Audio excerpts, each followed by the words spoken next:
Halo Tribuners, dimanapun Anda berada, bersama saya Sandi Juanita. Di Bincang Bareng kali ini, Sandi sudah kehadiran tamu spesial, tapi nggak pakai telur ya. Spesialnya karena kita juga hari ini memperingati Hari Konsumen Nasional ya, pada 20 April 2024. Senang sekali sebagai konsumen online juga ya, kalau cewek-cewek zaman sekarang itu sering beli ini itu. Tapi kali ini kita bahasannya beda Tribuners, karena sudah bergabung bersama Sandi.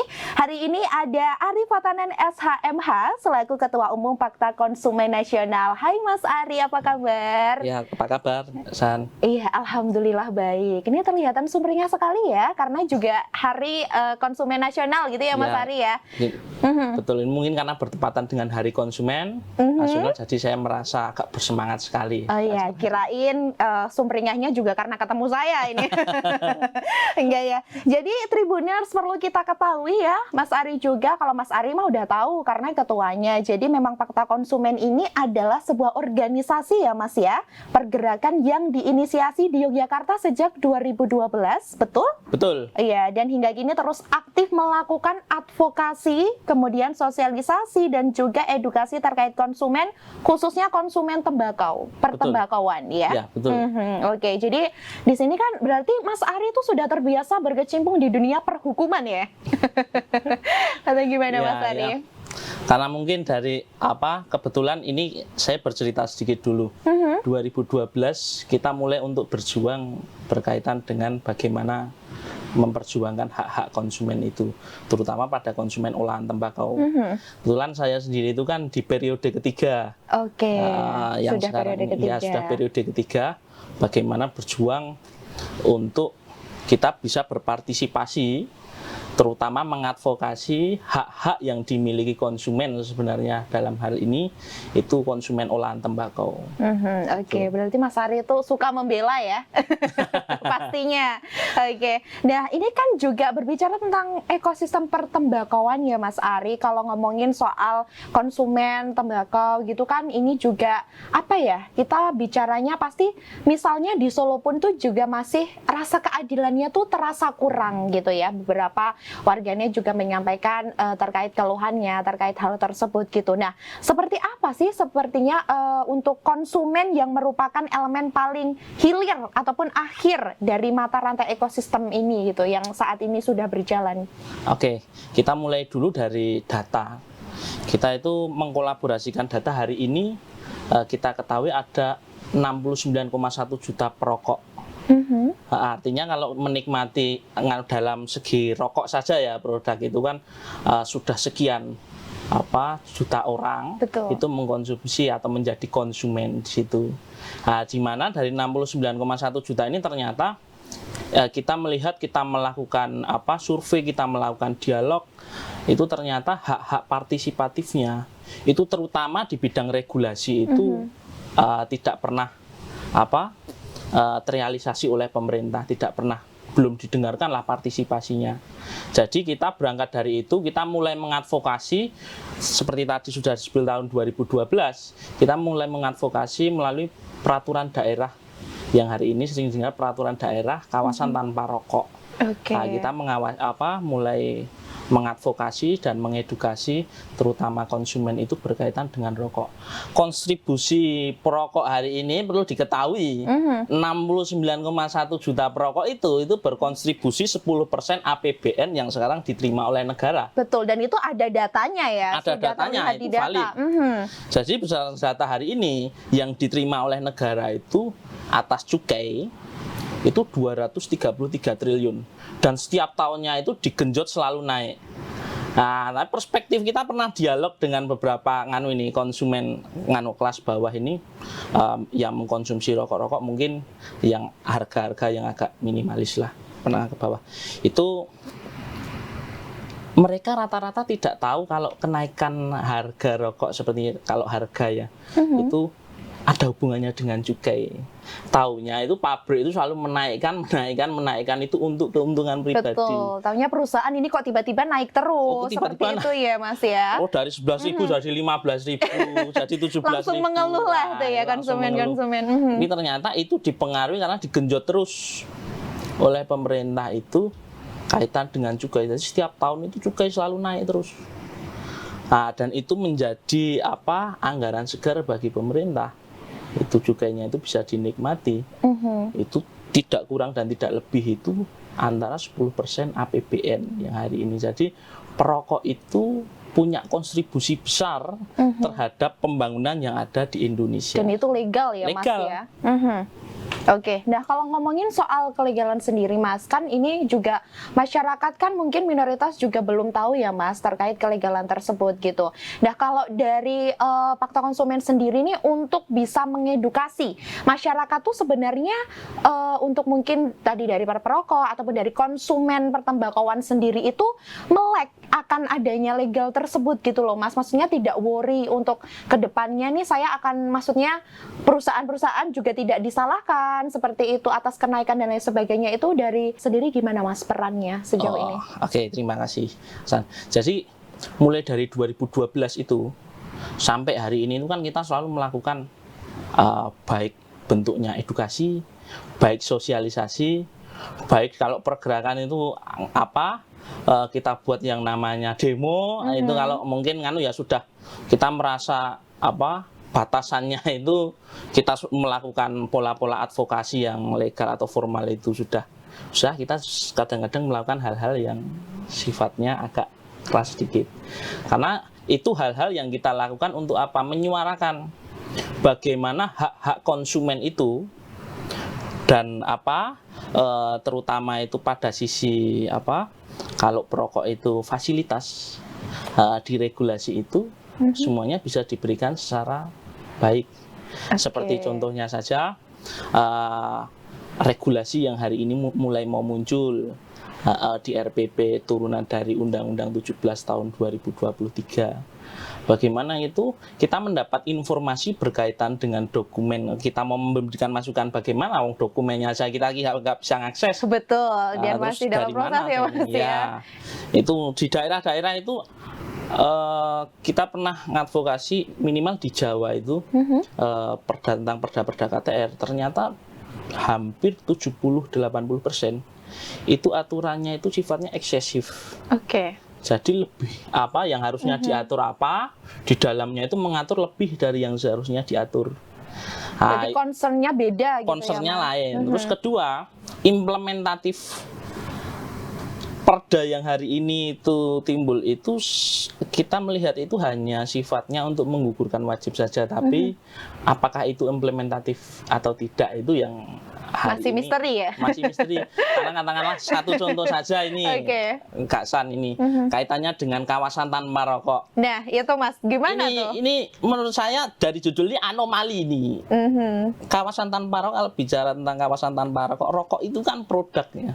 Artinya kalau itu ditetapkan sebagai kawasan tanpa rokok, harusnya kan di situ itu perdagangan itu tidak ada, orang bawa rokok itu tidak boleh. Betul. Dan judulnya salah, kalau itu kawasan tanpa rokok itu kan produknya yang nggak boleh, aktivitasnya kan berarti boleh itu. Karena masih ada judul. Ya Mas. Tuh, terus ini sudah terlanjur, sudah dibuat ini perda kawasan yang hari ini kita berusaha konsen juga di situ, perda kawasan tanpa rokok ini. Ternyata fasilitas yang harusnya diberikan oleh pemerintah dalam dalam aturannya, kawasan di mana boleh untuk merokok itu ternyata tidak representatif dengan konsumen. Makanya ya tidak heran kalau di jalan itu perokok itu ada yang sambil naik motor itu merokok. Iya. Atau merokok itu buang abunya itu sembarangan. Padahal tanpa disadari juga di kawasan tanpa rokoknya sendiri sudah masih ada ya Mas ya. Seharusnya kalau itu diberikan ada edukasi itu. Betul. Implementasi atas aturan itu kan menjadi inline. Ya, jadi balance lah ya. Jadi balance lah. Begitu. Jadi konsen kita ada di situ. Memang kenapa kita tidak ke konsumen lainnya dulu, karena ternyata dari 69,1 juta saja, satu hal yang selalu dilupakan itu adalah bahwa konsumen itu voice of the voiceless. Ya kalau kontribusinya besar harusnya itu kan seimbang dengan apa yang diterima. Betul. Tapi ternyata tidak seimbang dengan yang diterima. Kita itu bukan benci tentang regulasi, tetapi berikanlah regulasi yang seimbang untuk kami. Ya, agar masyarakat juga teredukasi pastinya Betul. ya Mas ya. Jadi tidak simpang siur. Tidak simpang siur. Aturan yang dibuat pun juga bisa masyarakat bisa melek akan hal itu gitu loh. Bisa melek akan hal itu, betul. Terutama pada edukasi. Pemerintah itu selalu digenjot kalau ngomong anggarannya cukai itu digelontorkan pada sisi edukasi, itu konsumen rokok mana sih yang teredukasi? Kalau sekarang itu ngomong ada salah satu domain dinas tertentu itu yang mengatakan bahwa rokok itu mempunyai efek seperti ini, harus seperti ini, harus seperti ini, yang mengkonotasikan negatif lah secara kesehatan itu. Harusnya itu kan ada edukasi yang menyeluruh. Tapi kalau ngomongin itu tadi Mas, di Indonesia kan udah ada juga Undang-Undang Perlindungan Konsumen nomor 8 tahun 1999 ya. Nah, menurut Fakta Konsumen nih, apakah keberadaan Undang-Undang Perlindungan Konsumen ini sudah secara nyata dan utuh melindungi konsumen pertembakauan? Kalau memberikan perlindungan secara utuh, saya rasa untuk khusus tembakau itu tidak utuh. Undang-undang tersebut bisa memberikan perlindungannya, karena undang-undang itu dibentuk atau diciptakan oleh pemerintah itu kan sebagai bagian bagaimana hadir di setiap kegiatan yang terjadi antara produsen dengan konsumen. Gimana pemerintah itu kan mengatur bagaimana hubungan ini secara ini balance. Tapi menurut saya ini justru yang tidak balance ini adalah si pembuat aturan ini tadi. Pemerintah ini, mohon maaf, bukan saya mendiskreditkan negatif terhadap pemerintah, tetapi memang sampai hari ini hak partisipatif. Kalau kita mau menggunakan Undang-Undang Perlindungan Konsumen yang sekarang itu juga dibahas untuk dirubah, artinya kan sejak tahun 99 ya, 2003 itu kan sudah sekian tahun itu belum ada perubahan. Nah ini kan mau dirubah, artinya sudah ada perkembangan pesat berkaitan dengan konsumen. Itu saja untuk mengakses informasinya di situ, itu juga tidak mudah. Artinya seperti banyak hal mengakses seperti kemarin ini saya ceritakan sedikit cerita ini kisah. Kemarin kita memperjuangkan hak konsumen juga.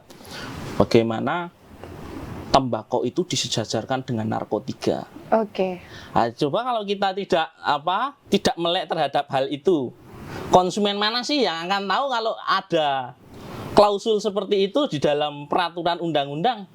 Kalau narkotika itu yang sifatnya ilegal, ini tembakau ini sifatnya legal. Sudah beda dulu ini ya Mas lain. statusnya. Jadi kan kalau bicara keilmuan saya hukum ini, saya agak sedikit bicara hukum itu normanya lain. Kan itu yang tidak dipahami. Banyak konsumen ternyata itu yang tidak tahu. Ketika itu didok, kita takutnya bahwa besok merokok itu menjadi ilegal. Itu yang mindsetnya seperti itu ya sebelum ini. Betul. Makanya dari 69,1 juta itu dengan kontribusinya, kita hanya sedikit mau minta welas kepada pemerintah. Mbok kita dilibatkan kalau setiap ada regulasi, hampir 300 regulasi, bahkan lebih itu, yang berusaha kita inventaris dan kita evaluasi analisis itu, semua sifatnya eksesif, bahkan keterlibatan konsumen yang secara langsung memiliki dampak atau terdampak di dalam aturan tersebut itu tidak diikutkan. Oke. Jadi kalau kita bicara mau aturan yang sifatnya implementasi dan atau implementatif, kita coba lihat dulu. Jadi memang tidak memungkinkan ataupun memang tidak mungkin untuk undang-undang ini tuh melindungi pertembakauan seutuhnya, tidak mungkin. Apakah tapi ada kemungkinan nggak jikalau nih dari misalnya Fakta Konsumen sendiri dan mungkin organisasi lain itu turut mungkin dilibatkan dalam hal ini? Ya, itu harapan kami kan seperti itu. Memang kalau itu bisa memberikan, sampai hari ini belum bisa memberikan. Oke, belum bisa ya? Belum bisa. Karena hari ini kita pernah audiensi juga dengan Badan Perlindungan Konsumen Nasional.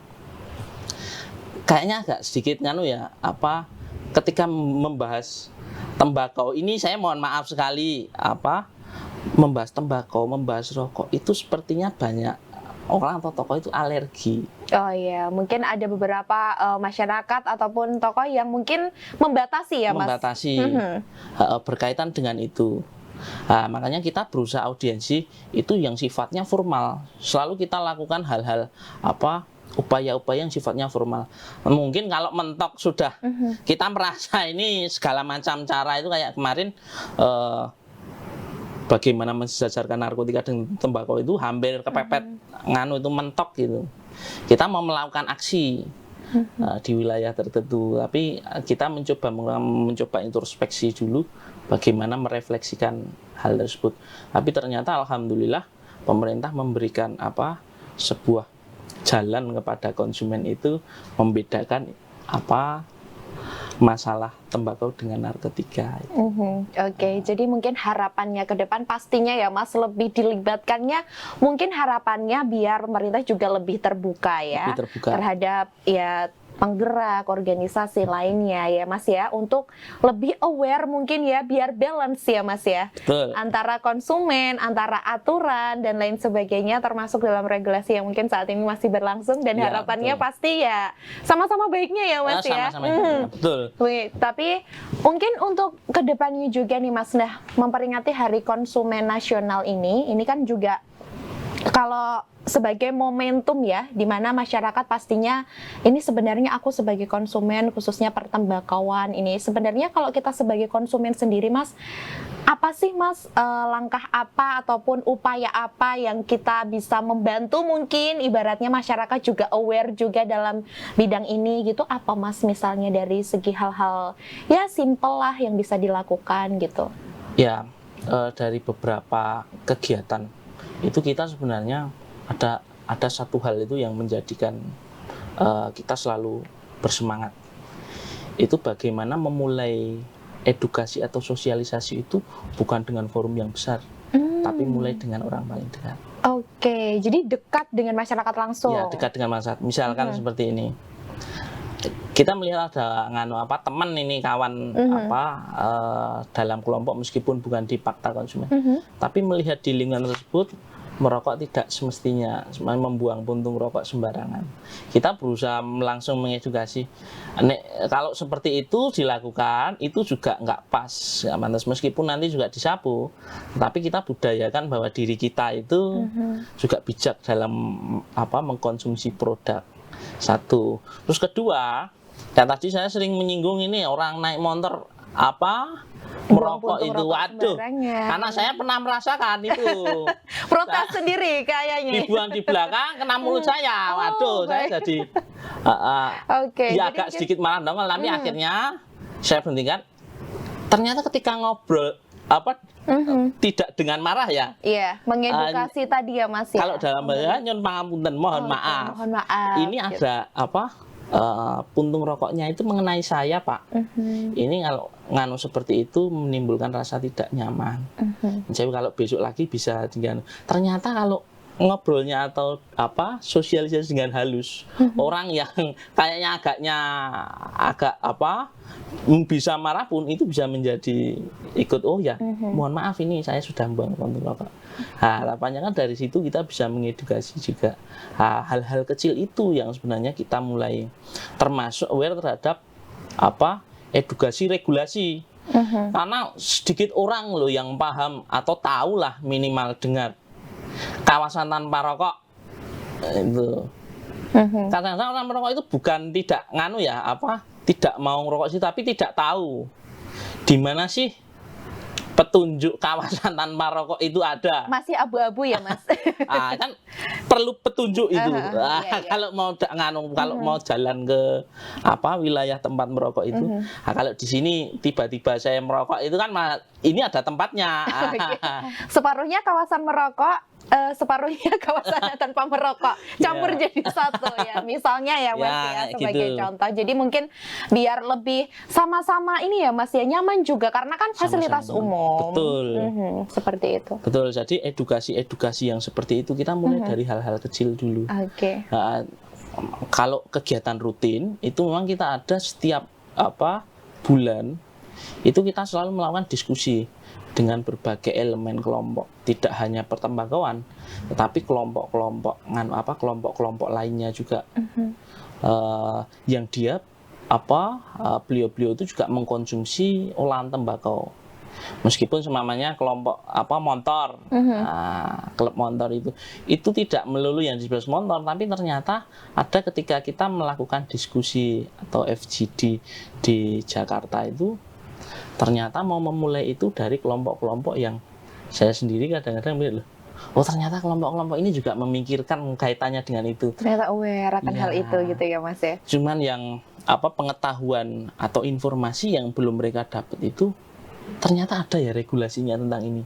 Itu malah saya beberapa kali bertemu itu dengan kelompok itu malah kadang-kadang kaget. Loh, kawasan tanpa rokok itu ada ya? Nah, itu malah saya sendiri bingung loh. Nah, terus dulu itu dalam melakukan sosialisasi peraturannya itu gimana kok nggak tahu. Berarti masih banyak masyarakat yang mungkin belum tahu malahan ya Mas tahu, ya. Betul. Bahkan lahirnya perdanya aja belum tahu. Bisa nggak tahu. Oke, seperti itu. Jadi mungkin ya harapannya ke depannya biar ya paling penting ya edukasi itu tadi dulu ya Mas ya, dengan Betul. tapi secara ya perlahan gitu, baik-baik, tidak ngotot ya Mas. Oke, seperti Mas Ari ini loh Tribuners ya, sangat mengayomi sekali, makanya tadi yang ditegur di jalanan pas buang puntung rokok, ini Mas kalem.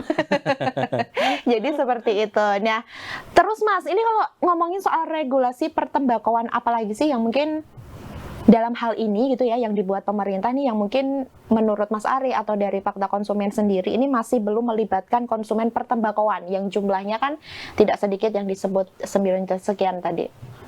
Ini ada ini dalam waktu dekat ini kita itu baru fokus ada regulasi yang berusaha diinisiasi oleh pemerintah. Itu turunan dari Undang-Undang Nomor 17 Tahun 2023 itu tentang Undang-Undang Kesehatan. Oke. Di situ itu kan ada aturan teknis, artinya turunan dari undang-undang itu. Nah, di situ akan ada aturan teknis peraturan pemerintah yang mengatur terkait dengan tembakau. Nah, ini di sini itu kan berusaha kita masuk terhadap isu-isu konsumen. Bagaimana hak partisipatif itu dimunculkan, hak perlindungannya ada. Karena sampai hari ini isu itu sudah didengar beberapa bulan yang lalu, dokumen atau informasi substansi yang akan diatur seperti apa. Ini terus terang saja kita juga masih gerambiang karena partisipasi kita untuk hadir hari ini itu tidak diberikan. Kita mau mengakses itu saja itu susah hari ini. Kita tidak dapat, bahkan kita itu meraba-raba besok yang akan diatur apa sih? Besok yang akan diatur apa sih? Jadi masih timbul pertanyaan bahkan ya Mas ya? Masih timbul pertanyaan. Ya harapannya itu kan sekali lagi saya tegaskan, saya yakin 69,1 juta konsumen olahan tembakau atau perokok itu tidak membenci yang namanya regulasi, tidak menolak yang namanya regulasi, tetapi memberikan regulasi atau pengaturan itu yang secara adil, nyaman. Artinya untuk pemerintah win, untuk konsumen juga win. Tidak merugikan semua pihak. Harapannya kan seperti itu.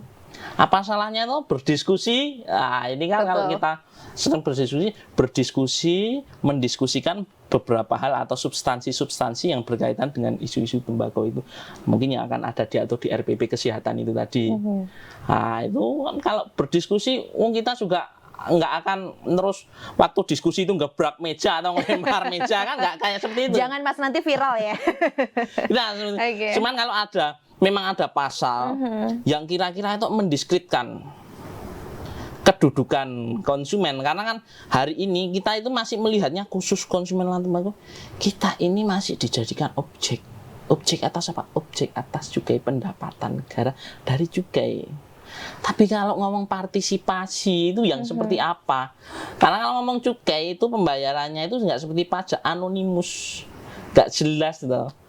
Kalau ngomong perokok itu perokok yang mana yang bayar cukai? Artinya kalau saya membeli rokok, padahal itu tunai, kita bayar tunai cash. Artinya kita sudah memberikan itu kepada negara. Nah, dari kontribusi itu kita minta untuk diberikan partisipasi, hak untuk bisa berpartisipasi, terutama pada sisi konstitusional. Seperti itu. Jangan saya melihatnya ini kan masih dualisme di kaki pemerintah itu. Satu sisi kalau bicara cukai dalam konsepsi kesehatan itu kan itu untuk menurunkan prevalensi perokok. Tetapi kalau ngomong cukai dalam konteks ekonomi, semakin tinggi angka cukai itu pendapatan negara semakin bagus. Ya, pastinya. Harus digenjot. Karena kalau bicara tentang pendapatan negara, setiap tahun itu kan harus digenjot naik terus. Melalui apa? Ya swasta rasa BUMN. Itu melalui cukai. Jadi memang Mas ya memperjuangkan pelindungan hak konsumen, khususnya pertembakauan pastinya ya, biar semua tuh apa-apa enak ya Mas kalau didiskusiin bareng pastinya gitu.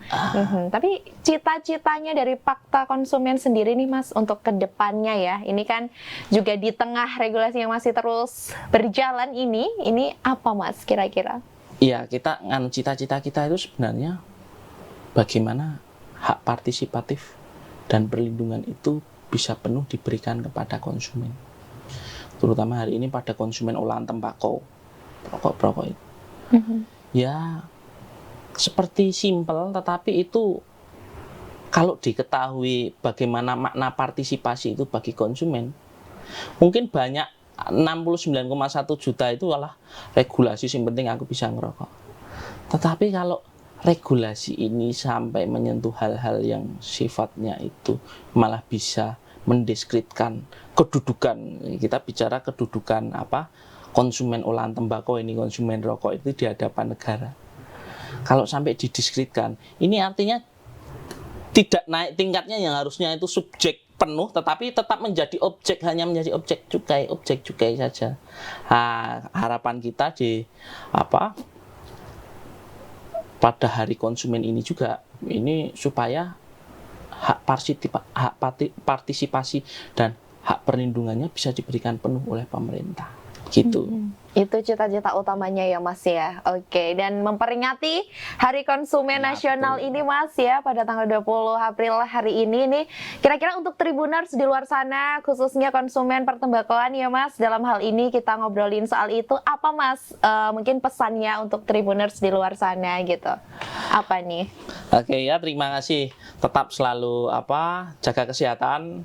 Kita berjuang bersama. Di Hari Konsumen ini, saya mengucapkan bagi sobat-sobat konsumen semuanya untuk selamat memperingati Hari Konsumen Nasional. Semoga apa yang selalu kita perjuangkan, hak partisipasi dan hak perlindungan kita bisa diberikan penuh. Begitu. Salam dari konsumen. Together we are strong kalau kata Pakta Konsumen ya Mas. Terima kasih sekali Mas Ari atas perbincangannya pada hari ini. Semoga di Hari Konsumen Nasional ini, seperti obrolan kita hari ini, semoga lebih aware lagi ya, baik dari pemerintah ataupun penggerak lainnya, khususnya dalam hal ini juga untuk konsumen pertembakauan ya Mas ya, khususnya biar sama-sama enak dan balance ya untuk kedepannya. Betul, terima kasih. Itu tadi perbincangan kita hari ini Tribuners ya, semoga dapat mengedukasi Tribuners di luar sana, khususnya generasi muda masa kini ya. Jangan lupa juga saksikan program Tribun News selanjutnya. Saya Sandi Yunita pamit dan juga Mas Ari pamit. Sampai jumpa Tribuners.